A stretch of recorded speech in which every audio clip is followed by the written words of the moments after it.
الحمد لله رب العالمين والصلاة والسلام على أشرف الأنبياء وسيد المرسلين سيدنا محمد وعلى آله وأصحابه أجمعين.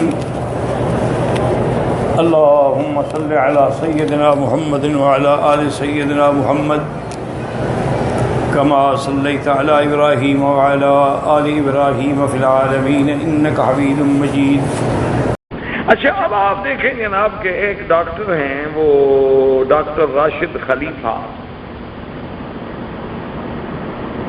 وہ جناب کمپیوٹر کا اور ریاضیات کا بادشاہ ہے ماشاءاللہ. قرآن کا اعجاز دیکھیں. اس نے اب کمپیوٹر پہ بیٹھ کے علوم ریاضیات کو سامنے رکھ کے دیکھیں، یاد رکھیں کہ یہ کوئی شریعت کا حکم نہیں، بات کو سمجھا کریں. پھر لوگ کہہ دیتے ہیں نا کہ وہ کسی نے تقریباً یہ کہا تھا. بات یہ ہو رہی ہے کہ اعجاز قرآن کا ایک پہلو یہ بھی ہے کہ قرآن ایک ایسا دریا ہے کہ جس کے عجائب کبھی ختم ہی نہیں ہو سکتے. لا ينقضي عجائب. جیسے سمندروں سے اللہ پانی سے موتی نکالتے ہیں اور موتی نکالنے والے نکالتے رہیں گے اور موتی نکلتے رہیں گے، اسی طرح اللہ کے قرآن میں چونکہ یہ کلام اللہ کا کلام ہے، اس کے موتی بھی قیامت تک ختم نہیں ہو سکتے، اس کے عجائب بھی قیامت تک ختم نہیں ہو سکتے، اور اس کے حکم جو ہیں وہ بھی قیامت تک ختم نہیں ہو سکتے. تو اس لیے اب سمجھیں کہ ڈاکٹر راشد خلیفہ نے ایک نئے انداز میں محنت کی. انہوں نے ریاضیات کے اصولوں کے مطابق، چونکہ سائنس کی بنیاد جو ہے وہ ریاضیات پہ ہے، کمپیوٹر سے انہوں نے حساب کیا، نکالا، تو انہوں نے کہا کہ دیکھو قرآن نے ایک جگہ فرمایا ہے کہ علیہا 19 کہ جہنم پہ 19 فرشتے ہوں گے. تو دیکھا جب میں نے پورے قرآن پہ غور کیا اور کمپیوٹر کے حساب پر میں نے محنت کی، تو ایسے معلوم ہوتا ہے کہ جیسے بالکل ہر چیز اس 19 کے دائرے کے اندر ہے. کیا مانا؟ اب دیکھیں نا جی کہ یوں سمجھیں کہ حروف مقطعات تھے 28، حروف مقطعات ہیں 14، تہجی کے کتنے تھے 28. تو اب 14 اگر ہم جمع کریں 14 کتنی صورتوں میں 29 میں 14 29 ان کو جمع کرو کتنا بنیں گے 57. 14 اور 29 کو جب آپ جمع کریں گے تو کتنا بنیں گے 57. 57 کو جب آپ 19 ضرب 3 کریں گے تو 57 آ جائے گا. تو یعنی گویا کہ وہ بھی ایک 19 کے دائرے میں آ گیا. اب اسی طرح جناب دیکھیں کہ بسم اللہ الرحمن الرحیم، اس کے حروف جو ہیں 19. اچھا، اب اس میں دیکھیں کہ اسم ذات اللہ یہ پورے قرآن میں 2698 دفعہ استعمال ہوا ہے. تو 2698 کا نتیجہ کیا نکلا؟ اب اس کو دیکھیں 19 ضرب 142 تو 2698 نکلے گا، تو وہ بھی 19 کے دائرے میں آ گیا. اچھا، سورت قاف میں حرف قاف جو ہے وہ 57 دفعہ ہے. سورت قاف میں حرف قاف جو ہے وہ 57 دفعہ ہے. 19 ضرب 3 57، وہ بھی 19 کے دائرے میں آ گیا. اسی طرح سورت نون میں حرف نون جو ہے وہ 133 بار 133 بار ضرب 6، وہ بھی 19 کے دائرے میں آ جائے گا. 19 ضرب جب ضرب دیں گے تو 133 آ کے نکلے گا. تو انہوں نے کہا کہ میں نے جوں غور کرتا گیا. اچھا، اس نے کہا کہ جب سب سے پہلی اب وحی اتری ہے اس کے آیات جو ہیں 19، اور سب سے پہلی صورت علق کو والناس تک گنو تو صورتیں 19. اسی طرح مقطعات کو کہتے ہیں جب ہم جمع کرتے ہیں 14 29 59 تقسیم 19 ضرب 3 57، تو وہ بھی 19 کے دائرے کے اندر. اور جو اللہ کے قرآن کو نہ مانے تو اللہ نے جہنم پہ فرشتے بھی 19 رکھے. علیہا 19 اشر ایک نیا اعجاز ہے قرآن کا کہ قرآن کو اب لوگوں نے جب اس انداز میں سمجھنے کی کوشش کی تو قرآن یوں بھی سمجھ آیا کہ اس کے اندر بھی ایک اعجاز موجود ہے کہ اگر اس کو حساب کی نظر سے دیکھو تو ایک اعجاز موجود ہے، اگر آپ اس کو شمسی اور قمری تقسیم کے اعتبار سے دیکھنا چاہتے ہیں تو اب آپ دیکھیں کہ اصحاب کہف کے بارے میں اللہ نے کیا فرمایا، وَلَبِثُوا فِي كَهْفِهِمْ 300 سنین وازدادوا تسعا، کہ کہف میں اس غار میں وہ کتنا رہے 309 سال، 300 اور اس پہ زیادہ 9 سال، بھئی 309 سال پھر 9 سال کا کیا معنی؟ تو اس میں اللہ نے ہمیں تعلیم دی قرآن کے ذریعے کہ ایک سنہ شمسی ہوتا ہے اور ایک سنہ قمری ہوتا ہے، یعنی ایک جیسے آپ دیکھتے ہیں نا یہاں حساب چلتا ہے میلادی، جیسے اب آپ کہیں گے بھی 2004 چل رہا ہے جی، اور ادھر آپ کا چلے گا 1425، وہ ہے ہجری، وہ قمری اعتبار سے ہے، یہ میلادی شمسی اعتبار سے ہے، تو ایک صدی شمسی اگر ہو 100 سال، اس کے مقابلے پہ قمری ہو تو 3 سال بڑھ جائیں، یہ قاعدہ ہے۔ تو اب اللہ نے فرمایا تھا نا قرآن میں وَلَبِثُوا فِي كَهْفِهِمْ 300 سنین، 300 سال، تو 300 سال پہ آگے 9 خود بخود بڑھ گئے، چونکہ ہر 100 سال پہ 3 سال بڑھتے ہیں، تو جب بھی تو سمجھ آ گیا کہ 300 سال شمسی مراد ہے اور 309 سال قمری مراد ہے، تو اللہ نے وہ شمسی اور قمری کا جو فرق تھا وہ بھی ہمیں قرآن میں سمجھا دیا۔ اچھا، اسی طرح آپ دیکھیں کہ قرآن پاک نے بیان فرمایا کہ ایک دانہ ہوتا ہے، اس سے پھر ہم اس دانے سے ایک شاخ اٹھتی ہے، اس سے پھر ہم اوپر جا کے اس کو جناب پھر اس شاخ پہ ایک اس کا بنیاد لگاتے، اس میں پھر دانے ہوتے ہیں، کمثل حبۃ انبتت 7 سنابل، کمثل حبۃ ایک دانہ، انبتت 7 سنابل 7 شاخیں نکلی، فی کل سنبلۃ 100 حبۃ، پھر ہر اس سنبلہ میں کتنے ہیں؟ 100 دانہ ہے، 7 کو 100 سے ضرب دیں گے تو کیا نکلے گا؟ 700، تو ضرب کا قاعدہ بھی قرآن پاک میں موجود آ گیا، اور یہاں جمع کا قاعدہ بھی آ گیا کہ 300 سنین وازدادوا تسعا، 300 اور اس کے بعد 9۔ اچھا، اسی طرح سے من جاء بالحسنۃ فلہ 10 امثالھا، جو آدمی ایک حسنہ کرے گا اس کو 10 کے برابر بدلہ ملے گا۔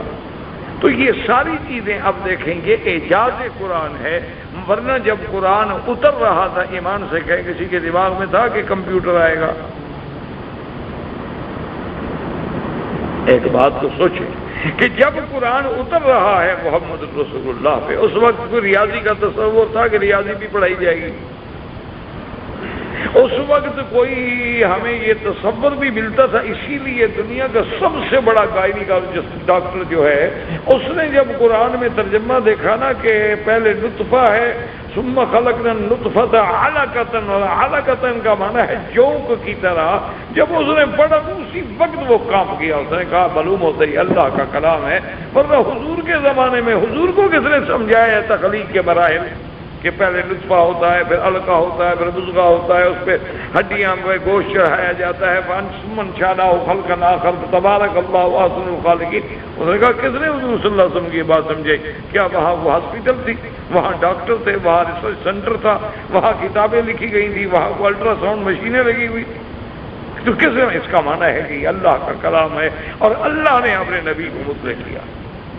تو اس لیے میں عرض کر رہا تھا کہ جس انداز میں قرآن کا اعجاز دیکھو گے، اب ایک آدمی نے کمپیوٹر کے حساب میں اعجاز دیکھنے کی کوشش کی تو اس کو بھی ماننا پڑا کہ قرآن کا اعجاز ہے۔ اسی طرح کسی نے اگر صراط کے پی ایچ ڈی کرنے کے مقالے لکھے اور اس کے بعد اس نے دیکھا کہ قرآن میں کہ قرآن کیا کہتا ہے، اب دیکھیں نا جی، مثلا ہم اپنے باغ میں، اپنے کوٹھیوں کے لان میں کبھی کبھی پودے لگاتے ہیں، پھول لگاتے ہیں، تو کبھی آپ نے دیکھا ہے کہ پھول اس طرف بھی ہے، ادھر دور لان ہے، ایک کنال کا لان ہے، تو کبھی کبھی یہ ہے کہ یہاں سے جو بیج ہے اڑ کے وہاں جاتا ہے اور وہاں پودا پیدا ہو جاتا ہے۔ تو قرآن نے اپنی والذی یرسل الریاح لواقحا، اللہ نے فرمایا کہ وہ ذات جو ایسی ہوائیں چلاتی ہے جو حمل ٹھہراتی ہے. وہی ہوائیں کیسے حمل ٹھہراتی ہیں؟ وہ بیج کو اٹھا کے وہاں ڈال دیتی ہے، وہاں اس کو حمل ہو جاتا ہے، وہاں بچہ پیدا ہو جاتا ہے. تو هو الذی یرسل الرياح لواقح، ایسی ہوائیں مولا چلاتا ہے جو حمل ٹھہرانے والی ہیں. تو جب ان چیزوں کو جس انداز میں بھی دیکھا گیا تو میرے کہنے کا مقصد یہ تھا کہ حروف مقطعات پر بھی اب جیسے جیسے علم بڑھتا چلا جائے گا، وسائل علمی بڑھتے چلے جائیں گے، تو اللہ کی رحمت سے لازمی بات ہے کہ اس کے معنی بھی اور پیدا ہوتے جائیں گے، اور سمجھ آئے گا کہ کوئی اللہ کی حکمت تو ضرور تھی کہ اللہ نے حروف کیوں ذکر کی. اچھا، دوسری بات سمجھیں کہ اللہ کی قدرت یہ ہے کہ حروف مقطعات جیسے میں نے عرض کیا نا آپ کو کہ 29 صورتوں کی ابتدا میں آئے، ان میں 2 صورتیں مدنی، 27 صورتیں مکی. اچھا، پھر خدا کی قدرت ہے کہ جب آپ دیکھیں گے نا، جب یہ ساری چیزیں دماغ میں ہوں گی نا، پھر قرآن پڑھو گے تو پتہ لگے گا کہ میں قرآن پڑھ رہا ہوں. ورنہ تو وہی بات ہے نا کہ وہ طوطے والی کہ مٹھو چوری کھائے گا تو نہ اس کو پتہ ہے کہ مٹھو کیا بلا ہے، نہ پتہ ہے کہ چوری کیا ہے. تو جب تک آدمی اللہ کے قرآن کو سمجھے گا نہیں، اللہ کا قرآن اس کے دل و دماغ میں اترے گا نہیں. اسی لیے تو حکم ہے کیا فلا یتدبرون القرآن ام علی قلوب اقفالها، کیوں نہیں قرآن میں غور کرتے؟ کیا تمہارے دلوں پہ تالے پڑ گئے؟ اور یہ بھی ہمیں سمجھ آیا کہ قرآن صرف عقل سے سمجھ نہیں آتا جب تک قلب متوجہ نہ ہو. اس کو سمجھنے کے لیے بصیرت کی، بصارت کے ساتھ بصیرت کی ضرورت ہے کہ اس کے دل کو بات سمجھ جائے، دل میں بات لگے، اور دل کی توجہ جو ہے اللہ کی کتاب اور اللہ کے کلام کی طرف. اب جناب دیکھیں کہ اللہ کی شان دیکھیں کہ اللہ نے قرآن میں جن حروف مقطعات کا ذکر فرمایا ہے ان میں 26 صورتوں میں جہاں جہاں حروف مقطعات ہیں اس کے بعد ہے ہی ذکر قرآن کا. یعنی اندازہ کرنا 29 صورتیں، 29 صورتوں میں 26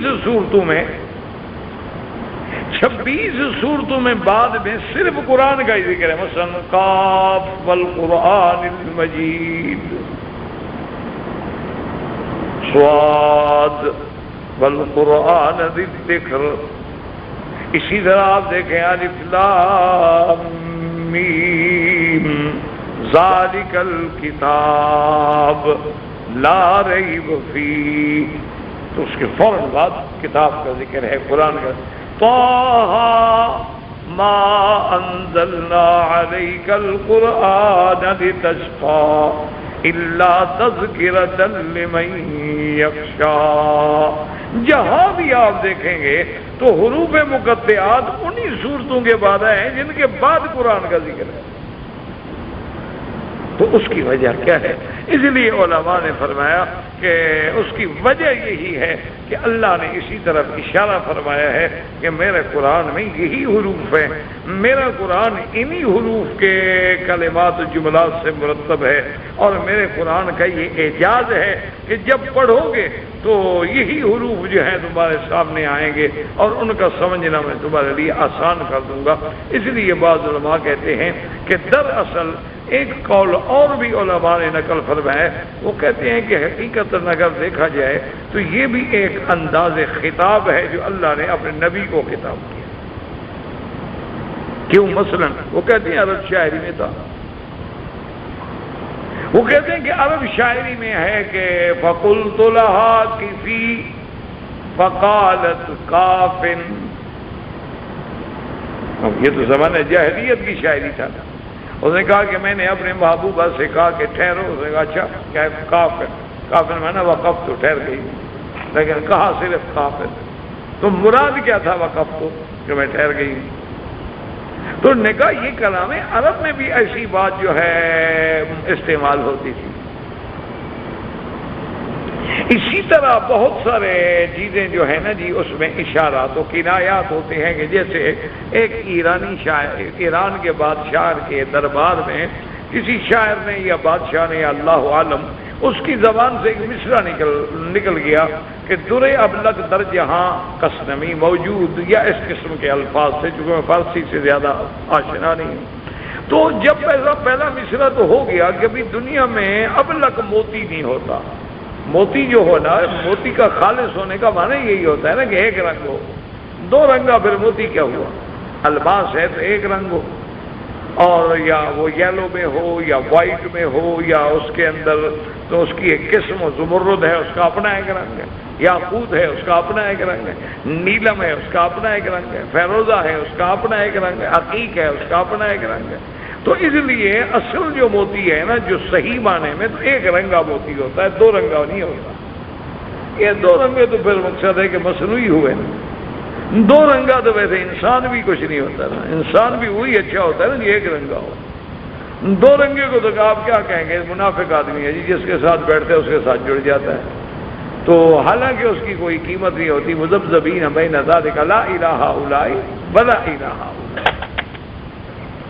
اسی لیے حضرت قاضی احسان مرحوم کی آخری تقریر میں نے جب سنی، مجھے یاد ہے حضرت درخواستی رحمۃ اللہ علیہ کا جلسہ تھا، تو اس میں حضرت قاضی صاحب کی آخری تقریر تھی، پھر ہماری ملاقات نہ ہو سکی، تو اس میں انہوں نے فرمایا کہ بھائی بات سنو، ایمان ہو تو صدیق کا ہو اور کفر ہو تو ابو جہل کا ہو، یہ درمیان میں کچھ نہیں۔ انہوں نے کہا یہ درمیان میں جو ہے نا آدھا بٹیر اور آدھا تیتر، کہ ملتظم پہ کھڑے ہو کے دعائیں بھی مانگ لیں اور شام کو ماشاءاللہ جناب بلیو فلمیں بھی دیکھ لیں، یہ پھر آدھا بٹیر آدھے تیتر والی بات ہے کہ آدمی قرآن شریف بھی پڑھ رہا ہے ماشاءاللہ اور بڑا رو رو کے پڑھ رہا ہے، اور میگزین پہ جناب عورتوں کے فوٹو دیکھ کے اور مکیاج دیکھ کے اور ان کے جناب اقسام دیکھ کے تبصرے بھی کر رہا ہے، یہ کوئی اسلام نہیں۔ سیدھی بات کرو، یا ادھر ہو جاؤ ادھر ہو جاؤ۔ یہ جو ہے نا جی یہ اپنا، تو اس لیے وہ انہوں نے کہا کہ بھی ایمان ہو تو صدیق کا ہو، بات ختم، اور کفر ہو تو ابو جہل کا ہو، کہ مر رہا ہے بدر میں، گردن کٹی ہوئی ہے، آخری رگے ہیں۔ صحابی نے جا کے ٹھوکر ماری، کہا ہاں ابو جہل اب کیا حال ہے؟ انہوں نے کہا یار کیا ہے، مکہ فتح کر لیا تم لوگوں نے، ایک بندہ مر گیا، جنگوں میں لوگ مرتے نہیں رہتے، کیا ہو گیا؟ الفتح تم مکہ فتح کر لیا تم لوگ، کیوں مجھے تانا دے رہے ہو؟ یعنی اس وقت بھی اکڑ موجود ہے۔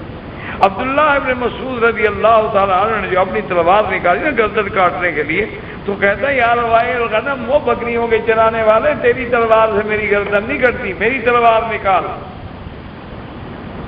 میری تلوار کمزور ہے، کہاں سردار کی گردن کاٹ سکے گی؟ میری تلوار نکال لے اور پھر میری گردن کاٹ، اور خیال خبر میری گردن خراب نہ کرنا، نیچے سے کاٹنا اچھی طرح، پتہ لگے سردار کی گردن ہے لمبی ہے، یعنی مر گیا ہے بدبخت، لیکن کفر پہ کھڑا۔ انہوں نے کہا یہ درمیان میں جو ہے نا جی آدھا بٹیرا اور آدھا تیتر، یہ نہیں ہے، سیدھی سیدھی بات کرو، یا ادھر ہو جاؤ یا ادھر ہو جاؤ، ادخلوا فی السلم کافۃ۔ تو اس لیے ہمیشہ یاد رکھیں کہ اللہ تبارک و تعالیٰ کے دین کو سمجھنے کے لیے، اللہ کے قرآن کو سمجھنے کے لیے، ایمان لانے کے لیے، اب دیکھیں کہ انہوں نے کہا کہ دراصل یہ بھی حضور کو خطاب۔ کیسے حضور کو خطاب ہے؟ اب اس میں تو کوئی شک نہیں نا کہ یا ایھا المزمل کس کو خطاب ہے؟ حضور کو۔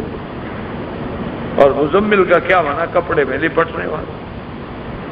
یا ایھا المدثر، اے کپڑے میں لپٹنے والا، یہ خطاب۔ اچھا، کیونکہ جس کیفیت میں آدمی ہو اس کیفیت میں خطاب کرنا جو ہے یہ اس کی عظمت کی بڑی دلیل ہے، بڑی محبت ہے، اللہ کا لطف و کرم ہے کہ اپنے نبی کو اس حال میں خطاب فرما رہے ہیں۔ یہ نہیں کہا کہ یا محمد، کہا یا ایھا المزمل، جیسے حضرت علی سوئے ہوئے تھے نا تو سر میں مٹی تھی، تو حضرت حضور اٹھا رہے، کم یا ابی تراب، کم یا ابی تراب، مٹی کے باپ اٹھو اٹھو، تو حضرت علی نے اپنی کنیت چھوڑ دی ابوالحسن، حالانکہ حضرت علی کا سب سے بڑا بیٹا حضرت حسن ہے، اس کے بعد حضرت حسین ہے، تو کنیت تو بڑے بیٹے کے ساتھ ہوتی ہے نا، تو آپ کی تو کنیت ہی ابو الحسن تھی۔ ہم نے کہا بھئی یہ کنیت چھوڑ دو، آج کے بعد مجھے ابھی تراب کہو۔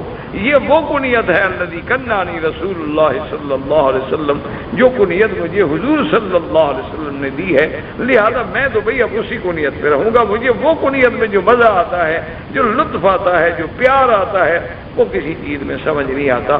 تو بعض علماء نے یہ بھی لکھا ہے کہ دراصل ان حروف میں بھی ایک خطاب ہے اللہ کے نبی کو، چونکہ اس کے بعد قرآن کا ذکر ہے، اور قرآن سمجھانے والے محمد مصطفیٰ ہیں، قرآن جس پہ اتارا گیا وہ محمد مصطفیٰ ہیں، قرآن کی تلاوت کرنے والے محمد مصطفیٰ ہیں، قرآن کی تعلیم دینے والے محمد مصطفیٰ ہیں۔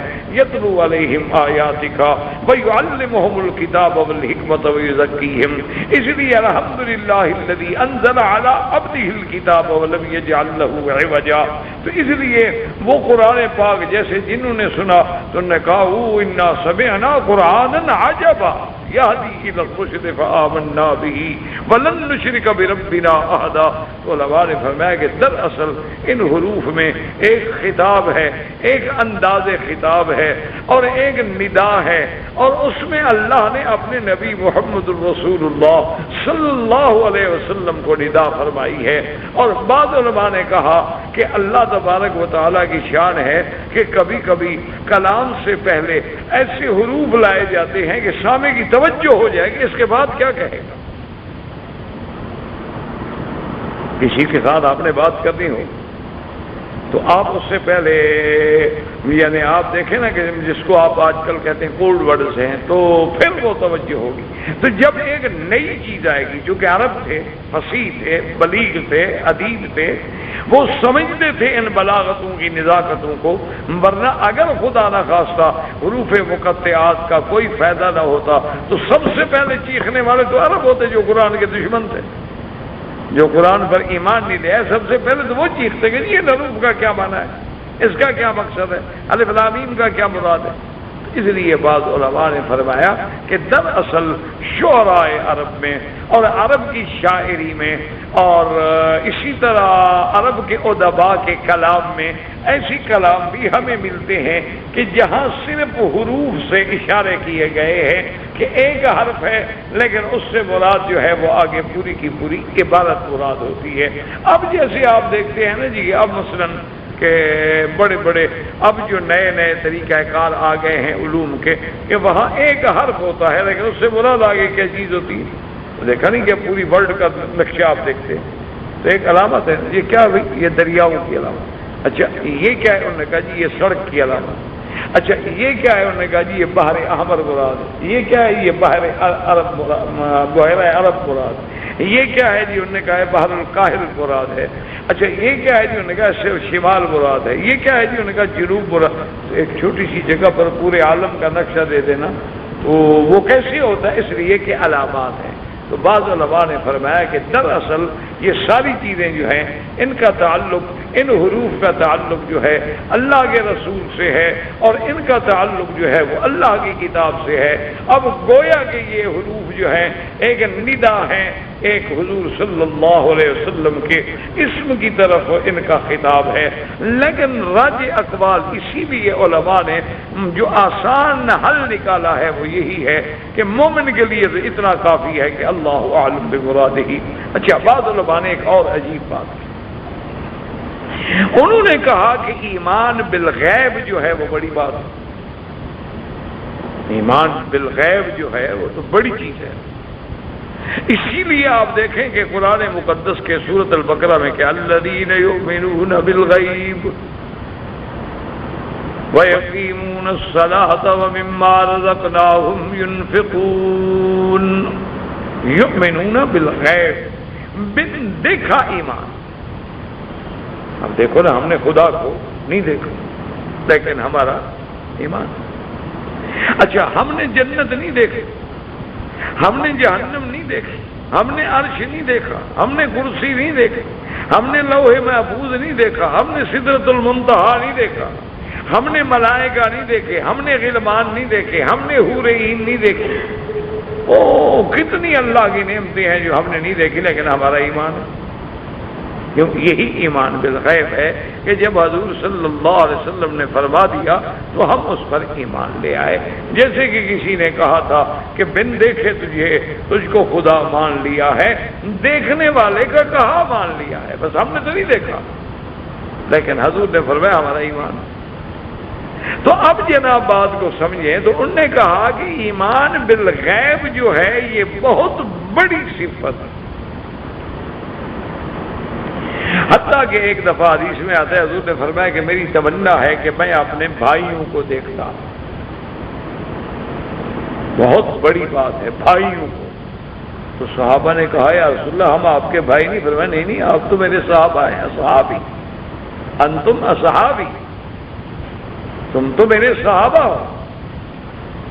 تو انہوں نے کہا یا رسول اللہ بھائی کون؟ فرمایا وہ تو وہ لوگ ہیں جو میرے بعد آ کر مجھ پہ ایمان لائیں گے. اب دیکھو حضور نے کتنا شرف ہمیں عطا فرمایا ہے، کتنا بڑا اعزاز ہمیں بخشا ہے کہ اپنا بھائی کہہ دیا. اس سے بڑا اعزاز کیا ہو سکتا ہے؟ فرمایا وہ تو وہ لوگ ہوں گے جن نے مجھے دیکھا بھی نہیں ہوگا، جن نے میری زیارت بھی نہیں کی ہوگی، لیکن وہ مجھ پر ایمان لائیں گے، میری رسالت پر، میری نبوت پر، میری صداقت پر. تو ان کا جو مقام ہے. تو بعض علماء نے فرمایا کہ چونکہ علم غیب جو ہے ایک بہت بڑا اعزاز ہے اور اللہ نے سارا قرآن نبی کو پڑھا دیا، سارے معانی سمجھا دیے کہ لا تحرک به لسانک لتعجل به ان علینا جمعہ وقرآنا فاذا قرأناه فاتبع قرآنا ثم ان علینا بیانا. تو ساری چیزیں تو اللہ نے پڑھا دی اپنے نبی کو. اللہ نے جنت بھی دکھا دی، اللہ نے عرش بھی دکھا دیا، اللہ نے سدرۃ المنتہا بھی دکھا دی، اللہ نے جبریل کو اصلی شکل میں بھی دکھلا دیا، اللہ نے غلمان حور العین اور جنت کی نعمتیں بھی دکھا دی، جنت کے محل بھی دکھلا دیے، ساری چیزیں تو دکھلا دی. لیکن حضور کو مقام غیب اور ایمان بالغیب کے شرف سے نوازنا تھا. تو قرآن میں ایسے حروف رکھ دیے جن کا معنی نہیں بتلایا، قرآن میں ایسے حروف ذکر فرما دیے تاکہ میرا مدنی ان پر ایمان لائے اور اس کی مراد میں جانتا ہوں، تاکہ حضور صلی اللہ علیہ وعلا آلہ وصحبہ وسلم تسلیما کثیرا کثیرا کو یہ ایمان بالغیب کا اعزاز جو ہے وہ بھی نصیب ہو جائے کہ حضور صلی اللہ علیہ وسلم بھی ایسے حروف پر، ایسے الفاظ پر ایمان لائے کہ معنی کا پتہ نہیں ہے، مقطعات ہیں لیکن اللہ کا حکم ہے، بس آمنا باللہ، اللہ نے فرما دیا ہے، ٹھیک ہے، جو اللہ کا حکم ہے اس پہ ہم نے تعمیل کرنی ہے. اللہ نے فرمایا اسی طرح پڑھو، ہم نے اس کو اسی طرح پڑھنا ہے. الف لام میم الف لام میم حامیم حامیم صاد صاد کاف کاف. تو بعض علماء نے اس کی یہ توجیہ بھی بیان کی ہے. واللہ اعلم. لا الہ الا اللہ رب العرش العظیم، لا الہ الا اللہ رب السماوات السبع ورب الارض ورب العرش الکریم. اللہم انا نعوذ بک عن الہم والحزن ونعوذ بک عن العجز والکسل ونعوذ بک عن غلبۃ الدین وقہر الرجال. اللہم انا نعوذ بک عن زوال نعمتک وتحول عافیتک وفجاءۃ نقمتک وجمیع سخطک. اللہم لا تخزنا، اللہم لا تخزنا، اللہم لا تعذبنا فإنک علینا قادر. اللہم کن لنا ولا تکن علینا وانصرنا ولا تنصر علینا. اللہم کن بنا رؤوفا رحیما ولا تجعلنا شقیا ولا محروما. اللہم لا تجعلنا مضغة للمازغین، لا تجعلنا عقرة للآکلین، لا تجعلنا فتنة للقوم الظالمین. یا لطیف الطف بنا فی تیسیر کل اسیر فإن تیسیر کل اسیر علیک یسیر. اللہم یسر امورنا وامور اولادنا واولاد اولادنا وشبابنا وبناتنا واخواننا واخواتنا وامور من اوصانا واستوصانا وامور المسلمین برحمتک یا ارحم الراحمین. ربنا تقبل منا انك انت السميع العليم وتب علينا انك انت التواب الرحيم. صلی اللہ تعالی علی خیر خلقہ سیدنا محمد وعلی آلہ وصحبہ اجمعین. اللہم صلی علی سیدنا محمد وبارک وسلم علیہ.